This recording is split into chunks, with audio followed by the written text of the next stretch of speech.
റെസിപ്പിയാണ് കേട്ടോ കാണിക്കുന്നത്. അതിനായിട്ട് നമുക്ക് അരക്കപ്പ് ഉഴുന്നും അതുപോലെ തന്നെ അരക്കപ്പ് പച്ചരിയും കൂടി വേണം.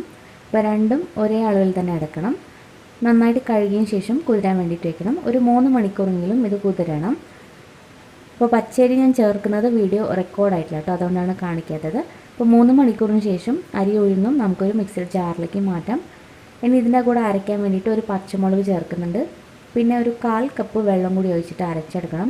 ഇത് അരച്ചെടുക്കുമ്പോൾ ഒരുപാട് അങ്ങ് ലൂസാക്കരുത്, നല്ല കട്ടിയിൽ തന്നെ അരച്ചെടുക്കാം. പിന്നെ പറ്റാവുന്നത്രയും നൈസായിട്ട് ഇതുപോലെ അരച്ചെടുക്കണം. അപ്പോൾ ഇത്രയും കട്ടിയിൽ വേണം നമ്മളിത് അരച്ചെടുക്കാനായിട്ട്. വെള്ളം ഒട്ടും തന്നെ കൂടിപ്പോരുത്. ഇനി ഇതിലേക്ക് നമ്മൾ ഉപ്പ് ചേർത്തിട്ടില്ല, മാവിലേക്ക് ആവശ്യത്തിനുള്ള ഉപ്പും കൂടി ചേർക്കാം. അപ്പോൾ ഈ അരിയും ഉഴുന്നും സമാസമം തന്നെ ചേർക്കണം, എന്നാലേ നല്ലൊരു സോഫ്റ്റ്നെസ് കിട്ടുള്ളൂ. പിന്നെ ഇതിലേക്ക് നമ്മൾ ബേക്കിംഗ് സോഡയൊന്നും ചേർക്കുന്നില്ല, അല്ലാതെ തന്നെയാണ് നമ്മൾ ഉണ്ടാക്കുന്നത്. ഇനി ഇതിലേക്ക് ഒരു 1/2 കപ്പ് തേങ്ങയും കൂടി ചേർക്കാം. തേങ്ങ ഇത്ര തന്നെ മതിയാവും. ഇനി നമ്മളിതിലേക്ക് കുറച്ച് കാര്യങ്ങൾ വഴറ്റിയും കൂടി ചേർക്കാനുണ്ട്. അപ്പോൾ ഒന്നെങ്കിൽ ഇത് പച്ചയ്ക്ക് നേരിട്ട് ചേർക്കണമെങ്കിൽ ചേർക്കാം, അല്ലെങ്കിൽ വഴറ്റി വേണമെങ്കിലും ചേർക്കാം. അപ്പോൾ ഞാൻ എന്തായാലും ഇത് വഴറ്റിയിട്ടാണ് ചേർക്കുന്നത്. അതിനായിട്ട് പാനിലേക്ക് 1 ടീസ്പൂൺ എണ്ണ ഒഴിച്ചിട്ടുണ്ട്. ഇതിലേക്ക് ഒരു വലിയ സവാള ചെറുതായിട്ട് കട്ട് ചെയ്തതാണ്, അത് ചേർക്കാം.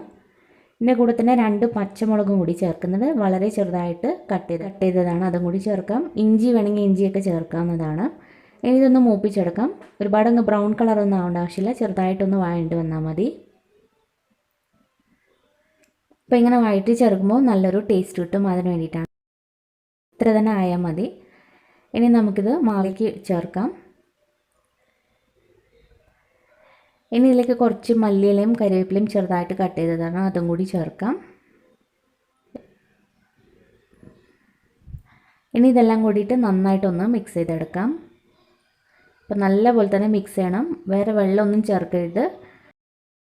സവാളയും കൂടി ചേർത്ത് കഴിയുമ്പോൾ മാവ് കുറച്ചും കൂടി ഒന്ന് ലൂസാവും. അപ്പോൾ അതുകൊണ്ട് നമ്മൾ അരയ്ക്കുന്ന സമയത്ത് നല്ല കട്ടിയിൽ തന്നെ അരച്ചെടുക്കാൻ ശ്രദ്ധിക്കുക.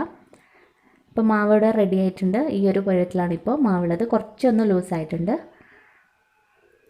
ഇനി നമ്മൾ ഉടനെ തന്നെ ഉണ്ടാക്കിയെടുക്കാവുന്നതാണ്. ഇതിലേക്ക് വേറെ ബേക്കിംഗ് സോഡ ഒന്നും ചേർക്കേണ്ട ആവശ്യമില്ല.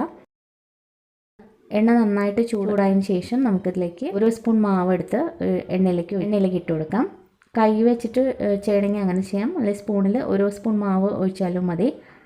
പിന്നെ നല്ല കുഴിയുള്ള ചീനച്ചട്ടിയൊക്കെ ആണെങ്കിൽ നല്ല റൗണ്ട് ഷേപ്പിൽ കിട്ടും. ഇതിപ്പോൾ പരന്ന ഒരു പാനായ കൊണ്ടാണ് ഈ ഒരു ഷേപ്പിൽ കിട്ടുന്നത്. നല്ല കുഴിയുള്ള പാനൊക്കെയാണെങ്കിൽ നല്ല റൗണ്ട് ഷേപ്പിൽ തന്നെ കിട്ടും.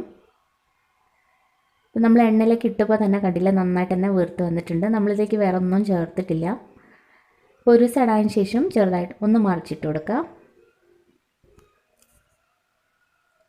ഇപ്പോൾ 2 സൈഡും നന്നായിട്ട് തന്നെ ഒന്ന് മൊരിഞ്ഞ് കിട്ടുന്നവരെ ഫ്രൈ ചെയ്തെടുക്കാം.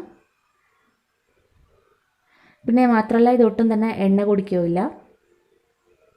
അപ്പോൾ ഇതിപ്പോൾ റെഡി ആയിട്ടുണ്ട്. ഈ ഒരു കളറാകുമ്പോൾ എടുക്കാവുന്നതാണ്. ഇത്രയും വളരെ സിമ്പിളായിട്ട് ഉണ്ടാക്കാൻ പറ്റുന്ന ഒരു ഈസി സ്നാക്കാണ്. അപ്പോൾ വീട്ടിൽ സാധാരണയുള്ള ചേരുവകൾ വെച്ച് ഉണ്ടാക്കാൻ പറ്റും. നല്ല ടേസ്റ്റുമാണ്, നല്ല സോഫ്റ്റുമാണ്, പുറമേ നല്ല ക്രിസ്പി ആയിരിക്കും, കഴിക്കാനും നല്ല ടേസ്റ്റിയാണ്. അപ്പോൾ ഈ വീഡിയോ ഇഷ്ടപ്പെട്ടാൽ